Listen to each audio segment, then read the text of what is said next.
It was so easy in earlier times to answer the everyday question, how you doing? How's it going?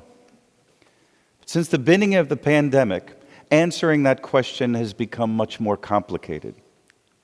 These days when we hear, how are you? Our heads explode a little bit.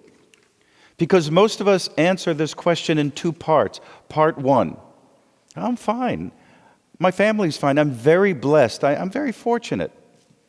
And then a pause and part two. But I also feel incredibly anxious. I'm scared. And it seems like the whole world is falling apart. I'm great. I'm scared. I'm blessed. I'm frightened. I'm so healthy. I'm not sure if I'm healthy. How do we navigate this incredible mess? Journalist Char Adams gave a helpful first-hand account of her struggle with these contradictory feelings. She said, when the coronavirus pandemic began to spread, I expected it to upend my life. As a black disabled woman living in New York, once the American epicenter of the crisis, I thought I'd bear the brunt of whatever was about to come.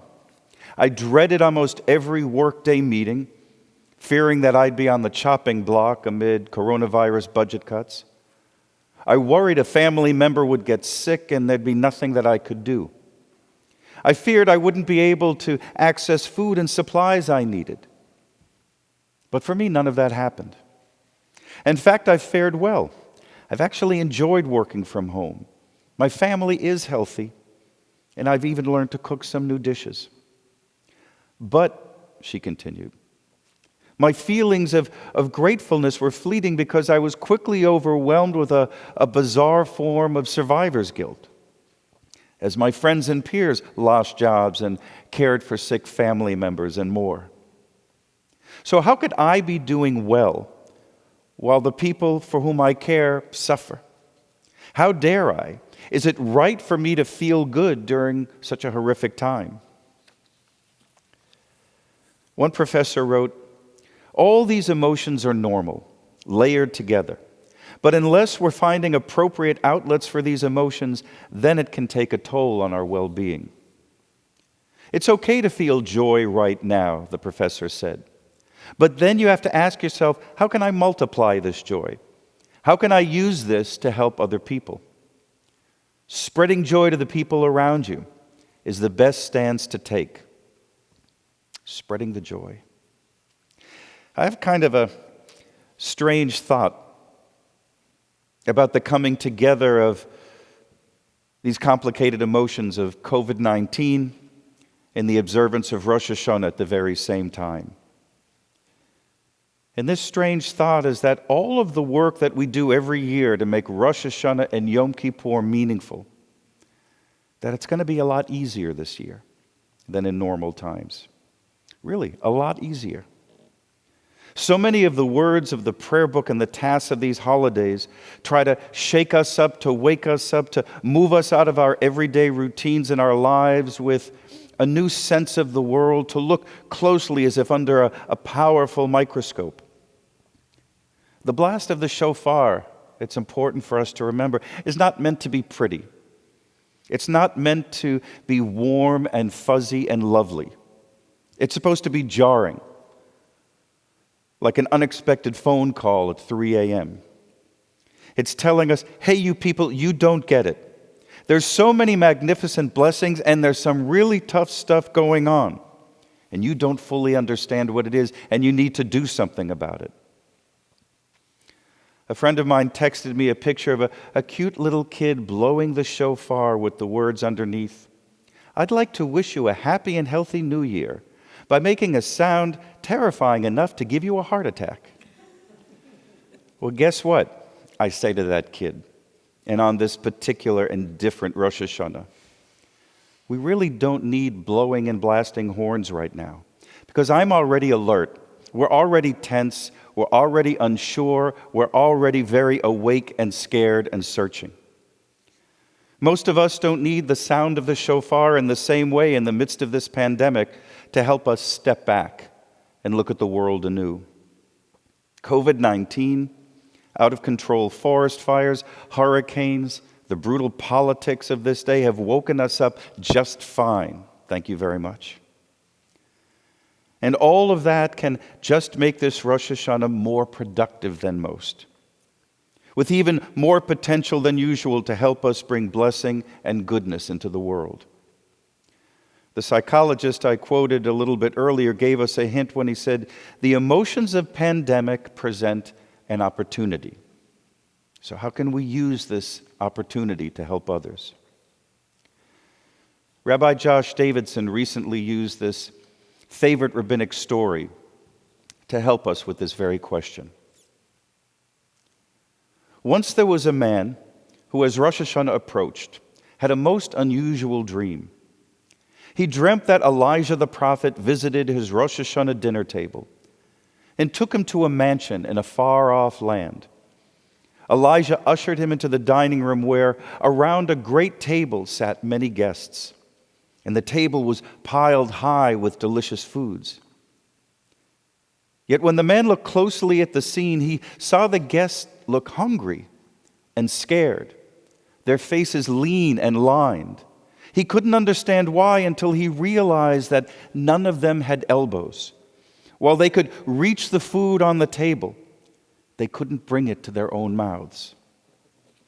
The man turned to Elijah and cried, "This is too ghastly to behold. I can't look at it any longer. Please take me away from here." So Elijah grasped the man's hand and whisked him away to another land, another dining room, another mansion that at first appeared the same as the one they had just left. Around this table, too, it overflowed with food.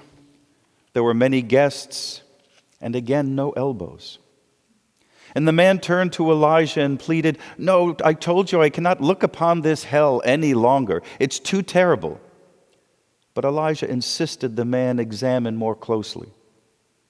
And to his amazement, he saw that these guests were not hungry at all, but were instead smiling and laughing because they could not bring the food to their own mouths. They were reaching across the table and feeding one another. And with that, Elijah took the man and led him back home. We've been living without elbows for a while now. Remember that time before when we still had our elbows and we gathered in this very sanctuary on Friday nights before Lecha Dodi? We still had elbows to hug with. We could shake hands with a warm flesh-to-flesh clasp. There was the cheek-to-cheek Shabbat kisses. Children could walk from person to person and climb into laps for a hug. And then remember when this all started, we were terribly panicked. When we didn't know how to live without elbows, it was terrifying. How can I make sure that my neighbor is not hungry? How can I make sure that I'm not hungry, that I'm not isolated? How do I keep my children healthy? Will they have their educations? What about my parents, my grandchildren? Without elbows, I'm helpless to do it alone. The feeding, the educating, the medical care, the need that I have for my friends, my community, contact with the world. And these are still worries, but we've begun to figure out ways to live and even thrive without elbows. We've begun to learn how to reach across the banquet tables and safely be there for one another. It's been so beautiful to behold the hundreds and hundreds of you who have learned to be so facile and graceful and creative and giving without your elbows. Out of this time of crisis has come so much creativity, blessing, gratitude.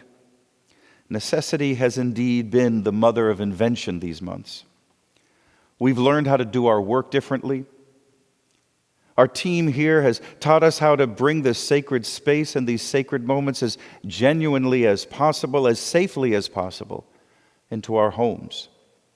A brilliant committee of congregants has brought together their specialties of epidemiology, psychology, engineering, logistics, Jewish values, education to the table to guide us as safely as possible so that Kol Ami could be as open as possible, step by safe step. We're learning how to educate our children differently, how to buy our groceries differently. Our doctors and nurses and healthcare workers have learned new ways to open up their clinics and their offices so that all of us who need can find their help.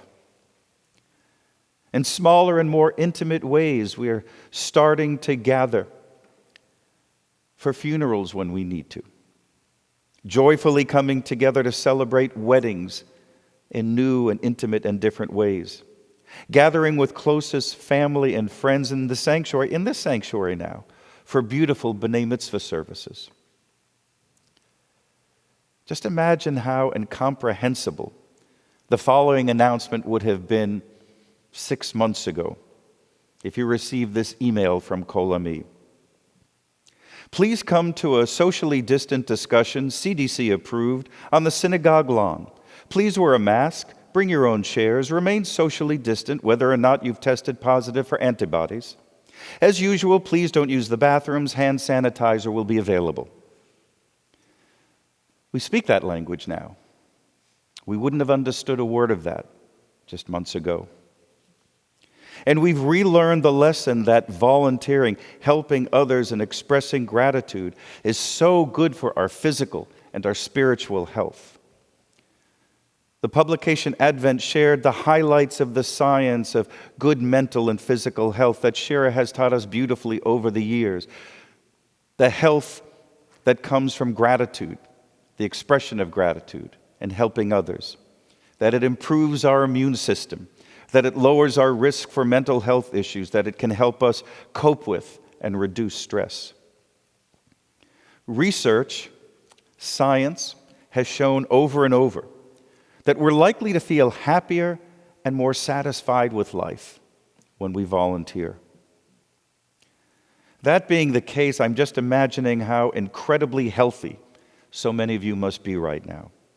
There's been such an exponential increase in the number of people of all ages volunteering here in our own community. Our own food pantry packs and prepares 350 bags a week, while other congregants line up with their cars, open their trunks in the parking lot here, and make sure that those bags are delivered to places they're needed. And that takes a lot of people. We have so many Shabbat meals that are delivered to our own congregants each and every week.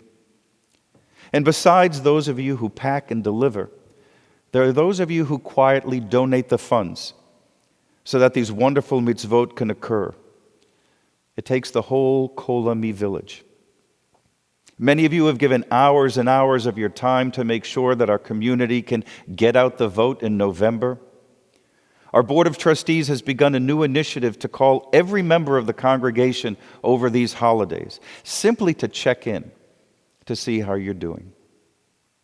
Our educators and volunteers have put in hundreds of extra hours, literally, to make sure that our schools open in a safe and meaningful way here at Kol Ami.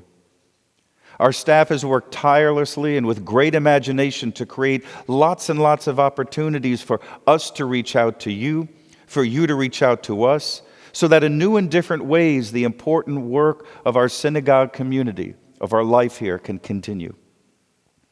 And we've shared with each other the stories of the amazing ways that so many of you have reached across the banquet table without elbows to help your own children, your relatives, your families, your neighbors, your schools and communities.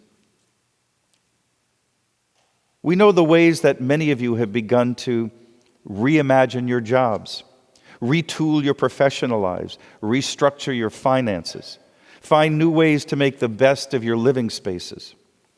And so many of you have discovered such rich blessings along the way. You've shared stories of new depth in family relationships that you never had before, getting to know your children in a way that you never quite knew them before. Spouses are learning what the other actually does for a living by seeing them day in and day out and understanding their work. Some of you have begun to relearn how to play musical instruments that have been hiding in the attic for years. Some of you have learned to paint for the very first time. Some of you have discovered in yourselves new resiliency and strength. Many of you have learned to cook new dishes. Some of you have learned just how to fry an egg. I'm one of those. I make a pretty good fried egg now. Some of us parents have had the extra semester of having our college students at home with us, which for us was delightful and hopefully tolerable for our students. Look, this is still an unnerving time, and there's so much more work to be done. But the distance we've traveled so far has been quite amazing. The resilience that so many of us have shown, we've seen it in our 3-year-olds. We've seen it in our 100-year-olds. That resilience, that ability to stand up to these challenges has been an incredible blessing. In the 13th century, the poet Rumi wrote of such resilience in the face of challenges coming to our very doorsteps. Let me close with his words, and then a couple of my own. This being human is a guest house. Every morning a new arrival, a joy, a depression, a meanness. Some momentary awareness comes as an unexpected visitor. Welcome and entertain them all, even if they're a crowd of sorrows who violently sweep your house empty of its furniture. Still treat that guest honorably. He may be clearing you out for some new delight. The dark thought, the shame, the malice, meet them at the door laughing and invite them in. Be grateful for whoever comes, because each has been sent as a possibility from beyond. So, my friends, may the time come soon when touching the buttons of an ATM won't frighten us, when Corona can once again be just a mediocre beer, when masks are only for Purim and for Halloween, when 6 feet apart is again just a sweet country song, when we can once again bend elbows and live up close, face to face, hand in hand, in person, singing in full voice and laughing out loud. Amen.